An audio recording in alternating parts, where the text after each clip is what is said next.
அன்பு சொந்தங்களுக்கு அன்பான வணக்கங்கள். நம்ம இமோஷ்னல் சப்போர்ட்டுக்கு கைடரோ மென்டரோ தேவைங்கிறத பற்றி யோசித்தோம். ஆமாம், தேவைங்கிற கன்க்ளூஷனுக்கும் வந்திருப்போம். அதே மாதிரி நமக்கு தான் நம்ம ஃப்ரெண்டு இருக்காரே, மாமா இருக்காரே, அப்படி ஏதாவது ஒரு முடிவும் பண்ணியிருப்போம். நல்லா யோசிச்சு பாருங்கள், நம்ம லைஃப் ப்ராப்ளத்துக்கு நம்ம பர்செப்ஷன்லேருந்து அவங்களால சொல்யூஷன் கொடுக்க முடியுமா? அதே மாதிரி அவங்க சொந்தம் அப்படிங்கும்போது நம்ம இமோஷ்னல் அவங்களுக்கும் இருக்குது இல்லையா? எப்படி நடுநிலைமையோடு அவங்க நமக்கு ஒரு சஜஷன்ஸ் கொடுக்க முடியும்?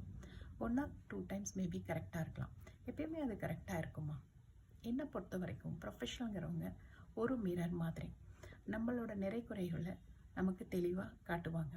அதே மாதிரி நமக்கு நம்மளால் நிற்க முடியும், நம்ம கேப்பபிலிட்டிஸ் நிறைய இருக்குது, நமக்கு என்ன ப்ராப்ளமோ அதுக்கு சொல்யூஷன் நம்மளால் கொடுக்க முடியும் அப்படிங்கிறதையும் நமக்கு புரிய வைப்பாங்க. இது என்னோடய சஜஷன். யோசிச்சு பாருங்கள். தேங்க்யூ.